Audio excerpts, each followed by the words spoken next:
Bonjour à tous, bienvenue à ce compte rendu de la première semaine de trading du mois de janvier 2021 qui nous amène du 4-8, enfin du 4-10, mais bon, les journées de trading c'est en semaine, c'est ni samedi ni le dimanche. Euh, on a démarré avec un capital de 24 000 euros cette nouvelle année 2021. On va voir ce que ça donne sur le mois de janvier, target de 10%. Toujours sur un mois, le target a été réalisé le premier jour. Ça a été une semaine.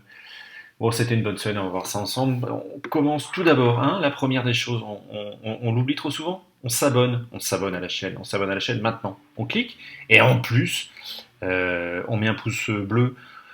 Dans un sens ou dans l'autre, on s'en fout, c'est exactement la même chose. C'est exactement le même rendement. Oh, un pouce bleu vers le haut, c'est quand même vachement mieux. Alors, compte rendu de cette première semaine. On va commencer par le Dow Jones, enfin le micro hein, Dow Jones. Voilà, t'es gentil, t'affiches en entier. Beaucoup de volatilité, c'est toujours sympa la volatilité. Hop, là je suis en 1 heure, toujours pareil. On va essayer de le mettre là comme ça. 31, donc le 31, le 30, le soir du 31 de mémoire, il est bien monté, voilà. Et ensuite, bim, le lundi 4 janvier, alors là, on est super redescendu. Moi, j'étais à la vente toujours sur le principe des plus hauts historiques, hein. Quand on est sur un plus haut historique, on vend. Moi, j'applique cette méthode, ça vend. Euh, du coup, je rachète une fois qu'on est en bas. Là, on a redémarré un canal haussier les premiers jours de janvier, mardi, mercredi. Là, je ne suis pas rentré en position. Je n'ai pas acheté en fait. Par contre, j'ai attendu qu'on arrive encore sur les plus hauts historiques ici pour faire des moyennes à l'os parce que ça n'a pas arrêté de monter. Première vente ici, deuxième vente là, troisième vente ici. On est bien redescendu vendredi soir, donc là j'ai validé deux ventes qui ont apporté du coup sur le micro Dow Jones. Où est-ce qu'il est? Ici. Ça fait pas loin de 2 000 € quand même, hein, avec des moyennes de 3 lots à chaque fois. Donc ça paye bien, hein, c'est quand même pas mal. Et en fin de journée de vendredi, ou plutôt soirée, on est encore remonté. On n'a pas atteint le plus haut historique qui a été atteint vendredi le matin à 6 h, ouais, 7 h. On n'y est pas encore. Lundi prochain, donc lundi 11 janvier, il y a des chances, parce qu'il n'y a pas eu de catastrophe nucléaire ce week-end, donc il y a des chances qu'on atteigne encore ce plus haut historique, parce que bien sûr, la bourse monte, tant qu'elle ne descend pas, ça veut dire qu'elle est tout le temps haussière, tant qu'il n'y a pas un élément qui va la faire descendre. Voilà. Donc ça, c'est le compte rendu pour le Dow Jones. Je vais ensuite passer au S&P. Alors le S&P, qu'est-ce que ça a donné? On est très proche hein, en termes de fonctionnement. C'est pas la copie, mais pas loin. Là, on est le 31. Le 31, ça monte. Ça continue encore à monter un peu le 4. Et puis, bim! Là, ça a redescendu. J'étais à l'avant, donc là, je suis aussi rentré en position. Je crois que j'ai fait deux opérations. C'est reparti à la hausse ici. Alors, attention, on n'est pas reparti à la hausse sur une tendance haussière dans la mesure où on ne dépassait pas le plus haut précédent, que les choses soient claires. Donc là, je ne suis pas rentré en position.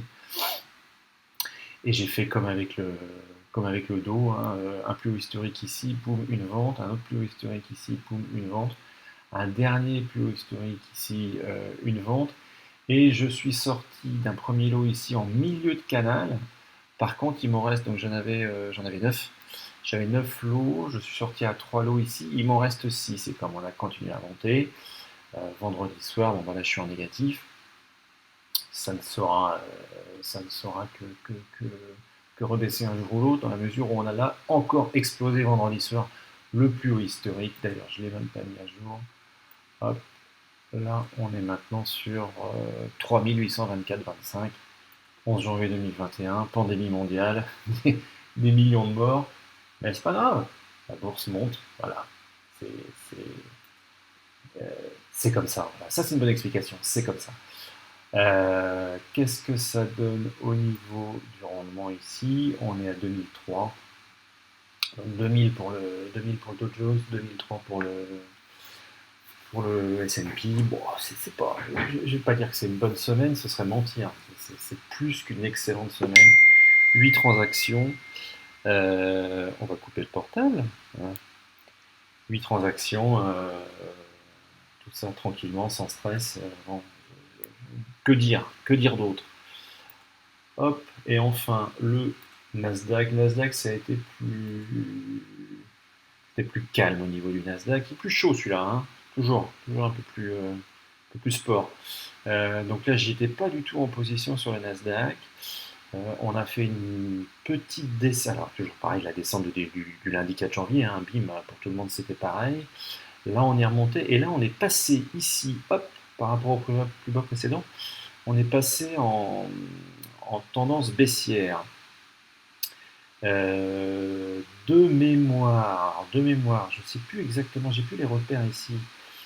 J'étais à l'achat et dans la mesure où, bien sûr, c'est remonté, je suis sorti break-even à ce niveau-là. Euh, c'est ça, break-even à ce niveau-là. Et là, du coup, on est monté, mais on n'a pas atteint le plus haut historique avant ici. C'était là. C'était vendredi. On a fait un petit tour de jeudi, peut-être jeudi soir. Ou alors je suis peut-être rentré jeudi soir, je sais plus. Ou vendredi.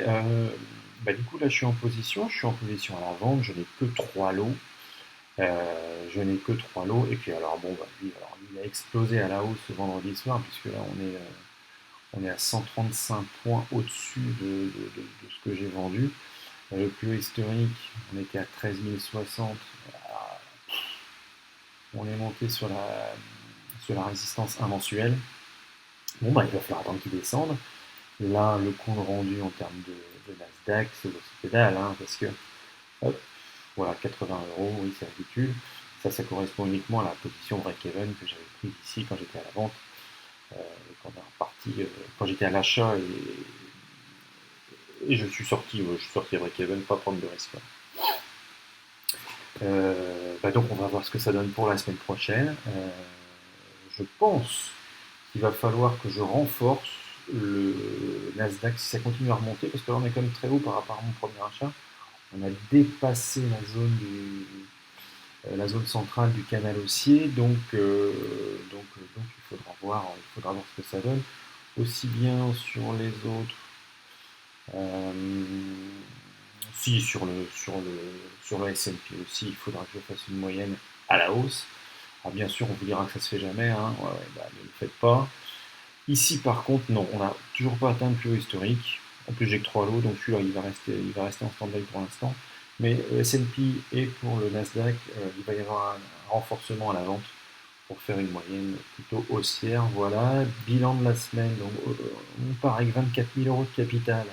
L'objectif, c'est 2400 euros sur le mois. Et là, hop, tous les instruments, je suis à 3588. C'est très bon. C'est très très bon. C'est très très bon, mais c'est très simple aussi. Des plus hauts historiques, des plus hauts historiques. Le risque sur les plus hauts historiques, je n'avais même pas besoin de hedger. Le hedging se fait automatiquement. Quand on est au plus haut, on va pas monter jusqu'au ciel. Et si on va jusqu'au ciel, tôt ou tard, on redescendra du ciel. Et comme on le voit ici, euh, là, lundi 4 janvier, quand on redescend du ciel, on redescend assez vite. C'est toujours pareil en bourse, hein. On monte par l'escalier, tac, tac, tac, tac, tac, et on descend par l'ascenseur. Bam! Et là, c'est là qu'il faut être réactif et sortir au fur et à mesure avec des plus-values. Bon, des plus-values certaines.